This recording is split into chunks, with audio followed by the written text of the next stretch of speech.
i-level up ang paglilinis. Halaya guys, at kulay gold pala tong nangingitim na nasa gas burn namin to guys, yung burner.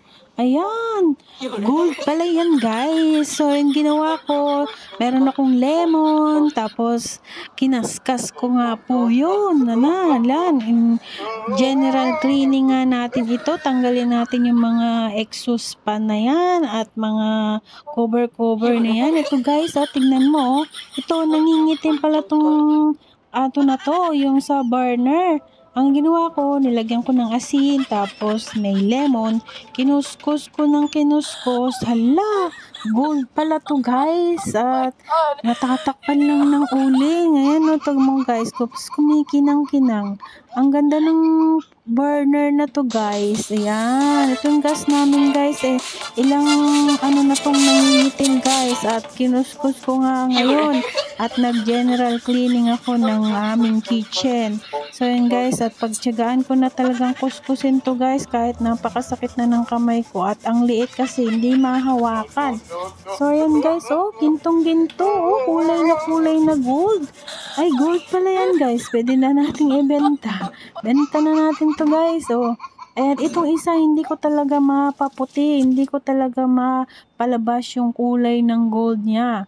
At kinuskus ko talagang mabuti yan guys. Gumamit ako ng kung ano-ano nang ginamit ko para pumuti lang. Asin at saka lemon lang po talaga yung ginamit ko na nakatanggal. Ilang beses ko nang ginagamit yung mga yan, hindi talaga natatanggal. So yun guys, to napapusyaw ko naman po ito, hindi na masyado talagang maputi. At matagal na nga po tong kalan na to. Nung lumipat kami dito, ay napakaitim na nga po niya. Medyo linis-linis na po at gumanda-ganda na nga po itong binilipatan namin bahay, na sobrang dumi na nga po, lahat-lahat ng sulok at yung exhaust fan niyan ay napakasakit nga pong kuskusin sa kamay, yung itong na to sa burner, na ang hirap-hirap kuskusin. Ayan, so i-level up natin yung ating paglilinis nga guys, at tinanggal ko nga lahat po ang dapat tanggalin, at linisin ko dito sa aming kalan, sa aming kitchen. So yun guys, ito nakikita mo na yan, naging gold na yan. Gold na pala yan guys. Itong isa talaga hindi ko talaga mapaputi. At ang pagka-gold nito guys, yan. Pinagtiyagaan ko na nga po talagang kuskusin. Kinuskus ko po, at araw-arawin ko nga po itong kukuskusin para po ito ay pumuti. Pero pag ginamit mo nga ulit sa kalan, ay nangingitim na naman nga guys. Pero okay lang po yan. Alam mo yung basahan ko na, sobrang itim talaga guys.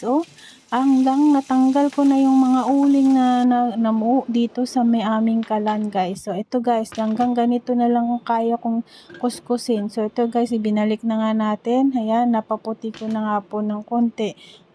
Kaysa naman po dun sa nangingitim naman kanina. So yun guys, ito kamusta man ang kamay ko na napakasakit magpuskos. So yun guys, at gumagana na nga po yung kalan.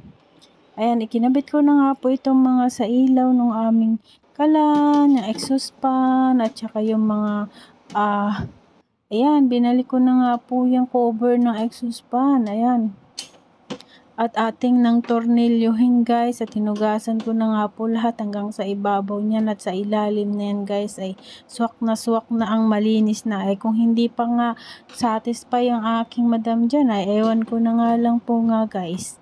So yan guys, at nagtatrabaho naman tayo para matuwa naman yung ating mga amo guys, hindi puro cellphone.